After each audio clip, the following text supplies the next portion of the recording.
Grand Rising, Grand Rising, Grand Rising, everyone. I hope you guys are having a great Wednesday so far.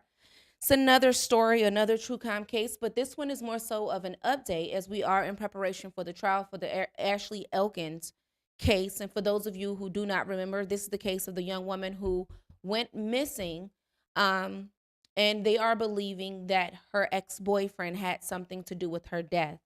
They are also stating that they still have yet to discover or find her body as of right now. So let's get into the details of that. Alrighty. So when it comes to this whole Ashley Elkins situation, guys, it's one of those situations where a woman wanted to leave and a woman wanted to get away, but you had a man that was too stuck on his own self, his own perception of life, his own belief, his own everything, and could not let this woman go.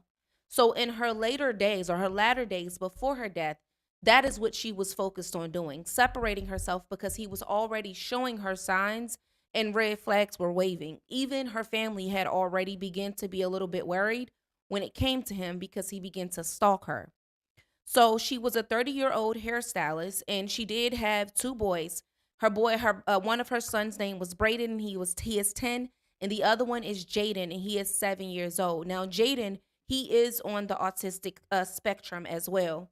So family do say that she was a very responsible woman and she was very deeply involved in her son's life. And that's why when her disappearance had occurred, it was abnormal for her to not be in contact with her family for such a long period of time, because they say that she was really, really connected with her family and she always kept them updated with her, go-tos and what she was doing throughout her day.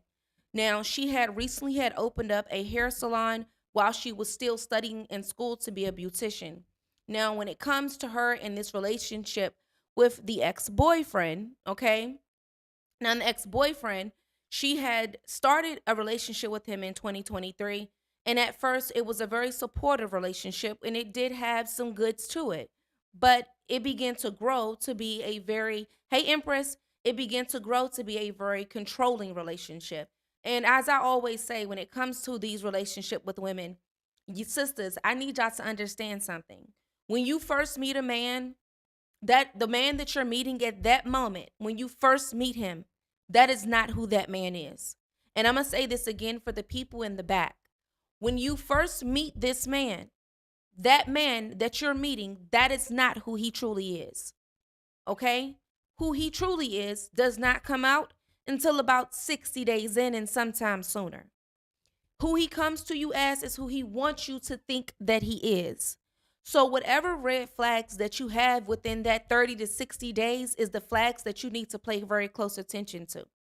Okay? So in this situation, it began to be strong because of course that's who he thought she wanted, okay? And that's who he came as. But then she began to see that he was very controlling and then they broke up in late of 2024. Okay? And during this breakup, it is said that they broke up because she had found messages between him and other women. Now, the timeline goes a little bit something like this. On December the 31st of 2024, Booker had showed up at Ashley's hair salon. Okay? And he showed up there after he had booked an appointment under a fake name. And she had to hide in her salon until he left. So on January the 1st of this year, Ashley had then FaceTimed her mother, Monica.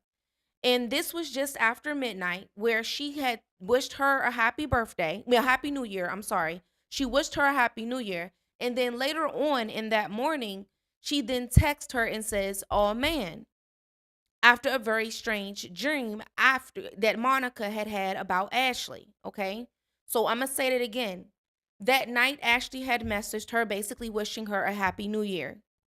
And then her mother then texted her and said, "Oh man." And it's because that very same night she had this dream and it was about Ashley. This is the night that things went a little crazy. So on January the 2nd of 2025, which is the last day that Ashley was even seen alive, she had last texted her sister to say that she was coming back from the beauty supply store. Now, there is some surveillance footage that does show Ashley arriving at Booker's apartment at around 8 o'clock a.m., but she is never seen leaving the apartment. So it looks like that they have discovered after our last show that at some point in time she did connect with him. Now, on January the 3rd, the family had then began to get a little bit, worried because they haven't heard from her. And it was very overwhelming because it was unlike her to not check on her children, see how they doing, call her mom, and these are things that kind of just showed red flags that something was wrong. But I will say that her mother had said from the moment that she had that bad dream, her spirit just told her something wasn't right with Ashley. Okay? So Monica, Ashley's mother, she and others had then went into um they tracked her phone to Booker's apartment and they went to the building. The door was open, but there was no Ashley there. A phone was then taken from the apartment and given to the authorities. Now, on January the 4th, it is said that an officer had responded after Booker had called the police and he called in about a break in. But when they got there, they did find some bleach bottles, drops of blood in the bathroom, the vanity, as well as in the hallway. And then it was a pink and black garbage bag that was also noted to be found there as well. Hey, Monique. Now, when it came down to the authorities taking this evidence in, the testing did confirm that the blood, in fact, did match Ashley. And if you guys think back from when we first discovered this, when he first talked to the authorities, he did not get arrested. Okay? Actually, they went and spoke to him while he was at another woman's house. And this woman, she went to Facebook and she basically said that he told her that he didn't know what these people wanted and why they were looking for him or anything like that. She says that he was acting really, really normal, as if nothing went wrong and as if he did not just kill someone. Okay? And she said that it wasn't abnormal for him to come to her home at strange amount of times. And she says that also he had kept calling her back to back to back at about 20 times, trying to get in contact with her to come to her house. And he finally did come. The police and the authorities had later tracked him to her house, in which he did talk to the authorities, and it was nothing at that point. But then days later, they decided that there was some inconsistencies in his story, and then he was then taken in for questioning a little bit further and then charged with her disappearance. Okay? And then the murder charge, it came a little bit afterwards because of course they had to wait for all of the evidence to come back with the DNA in which they discovered back at his apartment. Okay? Now, the testing, it did confirm that the blood did match Ashley Elkins with the overwhelming probability. Okay? There was 37 septillion times more likely to be hers than anyone else. Okay? A LCV testing did also reveal that there was latent blood streaks that was on the shower floor, on the walls, as well as on the carpet and outside of the bathroom. Now, there was also hair clumps that was discovered, bullet fragments, and hoop earrings that was discovered in the bathroom drain.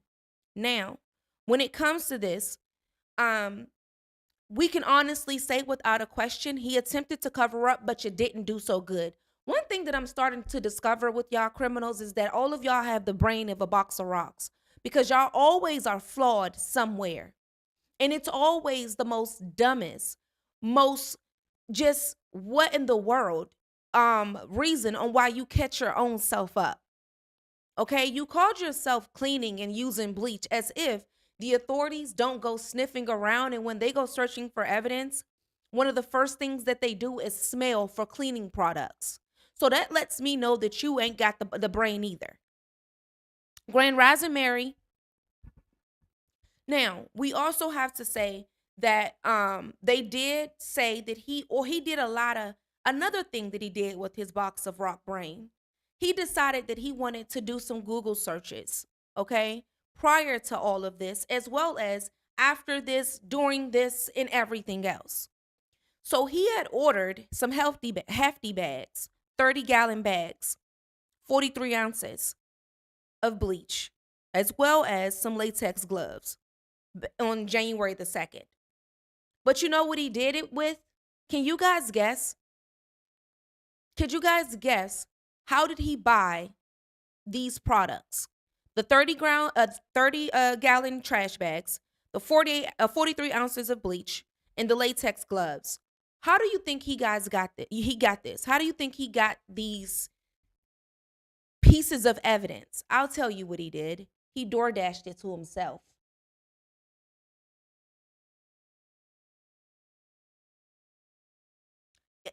Special, okay? He door dashed it to himself as if DoorDash doesn't track your name, your location, the time, the driver, and you don't be surprised, sir, if the driver of DoorDash is sitting on the witness stand saying, yes, that's the man that I dropped off these items to. Because you better bet your bottom dollar a good investigator then went back to that DoorDash driver and said, hey, do you remember this guy? And what did you drop off to his house? Duh. So, it is also said that he did some internet searches telling God, I want to kill someone, end quote. 9mm silencer, Roseville, is blood traceable, how to beat a polygraph test, how to delete Google search history, and routes of Michigan.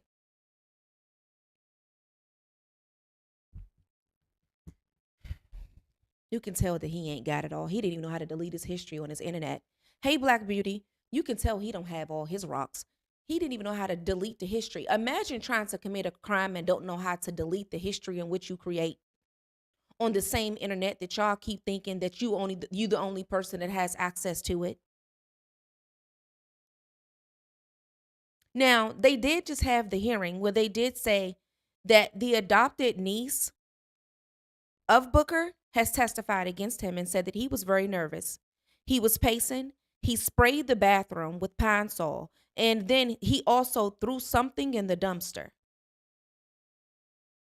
Your own family is sick of you. I can tell you now.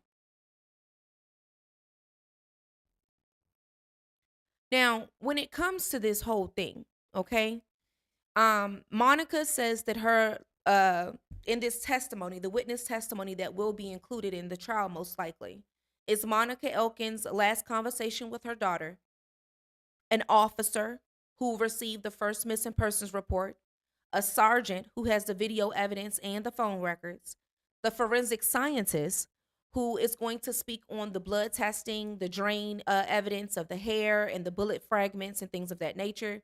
And then you have the niece testimony about Booker and his behavior. Now, what stood out in the courtroom during his hearing was he refused to sit down. You see how arrogant he is standing right here. He refused to sit down. He refused to wear his uniform. He screamed when he was unmuted on Zoom, and then the judge has said that he's attempting to intimidate the witnesses. Now, despite all of these searches, including the trash yard, the property in which he lives, the dumpster in which someone seen him throwing something in, they still have not been able to find Ashley's body. It has never been recovered. As of right now, he has been charged with first-degree murder, tampering with evidence, as well as mutilation of a body, concealing a death of an individual, and then lying to the authorities. Now, the defense is arguing that the blood could be from earlier visits, as well as family that is lying about past harassment. Okay. But it does not, they're saying that even though he has harassed her previously, it does not equal murder. But prosecutors do emphasize that forensic evidence, surveillance footage, and his lies and internet searches proves that he is the man who killed Ashley Elkins. Okay. Now, what we have to take from this is, ladies, I need you guys to be careful. We are living in a day where you are not safe.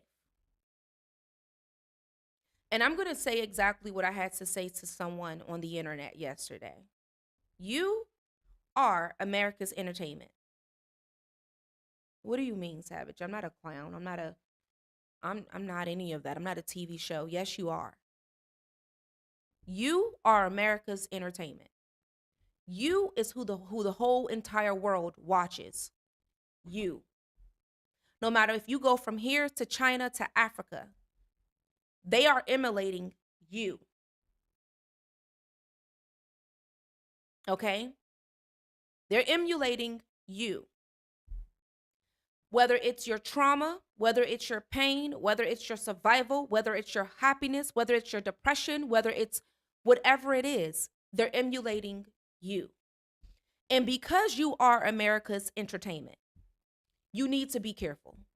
Because while you are roaming through the world during your everyday life, being a mother, being a wife, being a teacher, a doctor, a hairstylist, you are somebody's target in entertainment.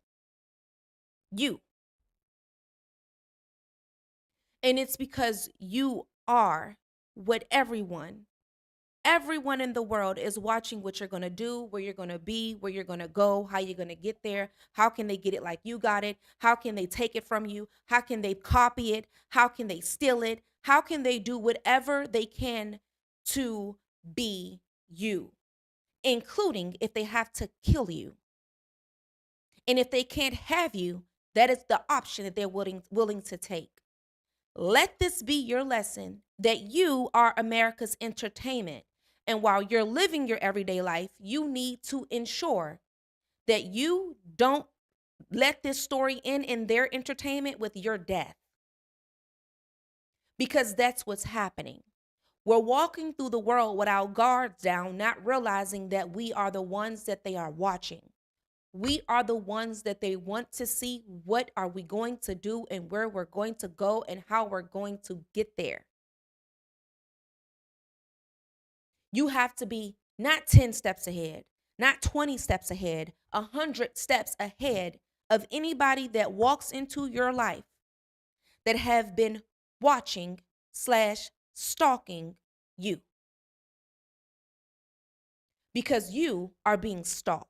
And that stalking can turn into liking or hating, envy or empathy. One of those things.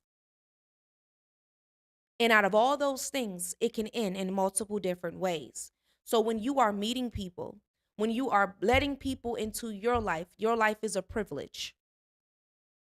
To be in your life is a privilege, okay? It is not, you don't owe nobody that. You don't owe nobody your life. So when you want to walk away, ensure that when you walk away that you know that you are being watched as America's entertainment. That means that you need to be 100 steps ahead. When I walk away from here, I'm going to move too. When I walk away from here, I'm going to change my number too. When I walk away from here, I'm going to delete my social media because I don't want you to know what I'm doing or how I'm getting there. When I walk away from here, I'm going to take a break. When I walk away from here, you're not going to see me at these locations. When I walk away from here, you won't be able to know what I'm doing because I'm going to change my entire operations because I know that you are watching me. I know that your love for me has turned to envy and hate. And your thirst or your thirsty behavior of believing that I am owned by you, that I must allow you in my life. And if I don't. So make sure that when you're meeting people, that you are 100 steps ahead of the world's entertainment. Because you're the main character, if you did not know that or not. No matter where you go, no matter what gender you go to, what lifestyle you go to, what country you go to, what island you go to, it doesn't matter where you go to, you are being emulated somewhere in the world. You are being watched, how you do your hair, how you do your nails, what you do, how do you walk, how do you talk, your look, everything about you is being studied by somebody. Don't post your favorite restaurants. Don't do that. And you have to make sure that you are aware that you're being watched. You are the number one character of the world. You're the character. You're the main character. You're not the background dancer. You are the Beyonce of the world. Just make it plain and simple.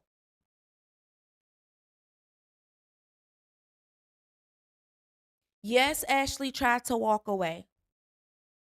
But you know what he did? He popped up where she worked at.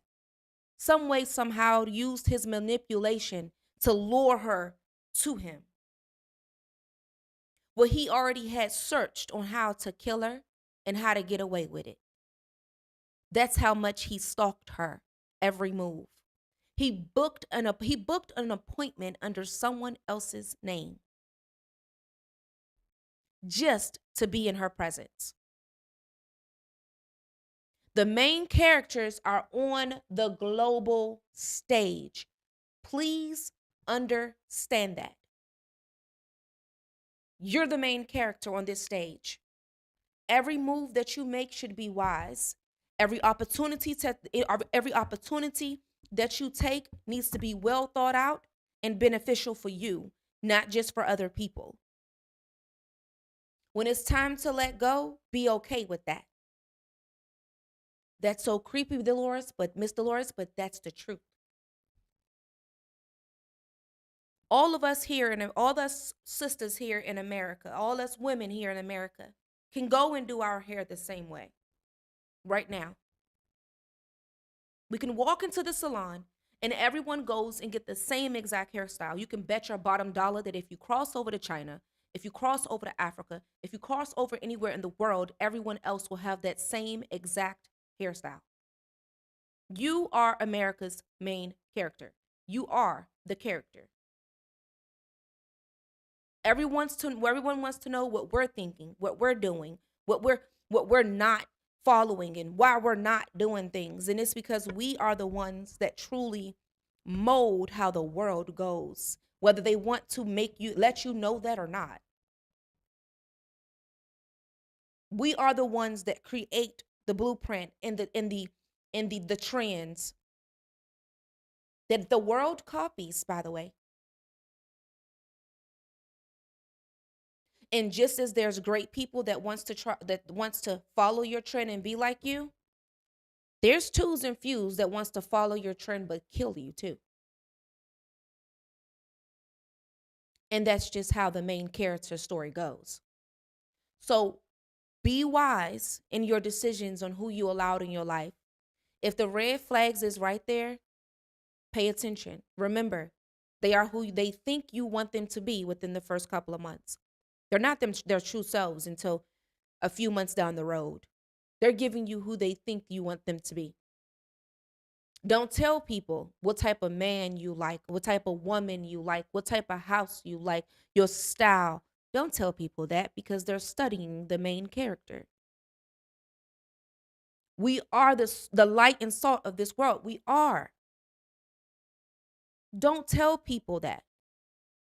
He knew that she was working on her beauty salon and getting her business going. What'd he do? Studied it. All I know is I can go to her website and I can post that I'm this person and I need to get my hair done. Even though she left me, I'm going to set an appointment.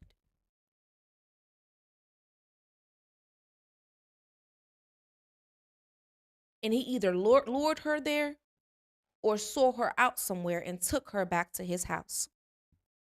One of the two. Because he was already watching the main character. So be careful. Be very careful in this world that we're living in. We are no longer protected how we used to be back in the day where it was no doing these things to women. And no, we're not there anymore. So now you have to walk around knowing who you are and knowing that, you know what? Yeah, this man may be nice looking. Yeah, he may have money, but mentally, I can't do it. Physically, spiritually, I can't do it. My man will come, and this ain't the one. But the one that I need will come. This one ain't it. And be okay with that. Don't let the world make you believe that you must accept people even when you know that they are not beneficial for your life in the direction in which you're willing to go in life. We're in a different era now. We're in a way different era now. Way different era. And he calculated this. Calculated. Messy at it, but he calculated it. Be mindful. Be very mindful. So that's the update so far. Okay. As of right now, Ashley's boys have been left with no questions answered because they don't really know where their mom is. And her husband, her youngest is what, her mother says that her youngest is constantly asking, where is his mother? And they're hoping that possibly someday they will be able to recover her and give her a proper burial, if possible. But this story of Ashley Elkins is nothing but a case of domestic violence, control, and escalation. Okay? That's it. That's all. Deceptions are everywhere. Your prince may be looking real good, but internally he may be real bad. And I tell people all the time, don't look so much at the exterior. Don't look so much. I use myself. Y'all know I like to use myself as an example because it's my experience and I know it's the truth. When I met my husband, he wasn't my type. And this is just a woman talking to other women and men who may be listening. He wasn't my type. My husband was not my type. Why? Because I thought I wanted a bad boy, a thug, a killer, a drug dealer. That's what I thought I wanted. That's what I thought. That's what I thought. But over time, I had to realize, and it was something that my husband had told me from the very beginning, even when we were dating. I'm not here to give you what you want. I'm here to give you what you need. That's what he always said. And he still says it to this day. I'm not here to give you what you want. So while I may have wanted a thug and a street man and the fast money and the cars and the clothes and the jewels, right? Life gave me what I needed. So keep that in mind when you're dating. He may not look what you think he's going to look like, or he may not fit every way that you think, but he's going to come. I'm going to cover my ears. Real books, what's up? So make sure that you just be patient and be wise in your decision making. Alrighty, guys, I'm about to get ready to go. I don't need no thug. I wanted one. You couldn't tell. Now they're disgusting. Now when I look at them, now when I know what a real man is, thugs make my stomach hurt. Like, ew. Ew. That's how I really look at them. You know how you see something like, ugh. That's how I look at them now. Like, they're disgusting. Like, they really are disgusting to me. Like, they make my skin crawl. Y'all don't understand. Y'all laughing. We'll get more into this on the Royal Code, which is this Saturday. So make sure that y'all, matter of fact, I may write in a letter to the Royal Code and read it with y'all. How about we do that just to give it a little spin?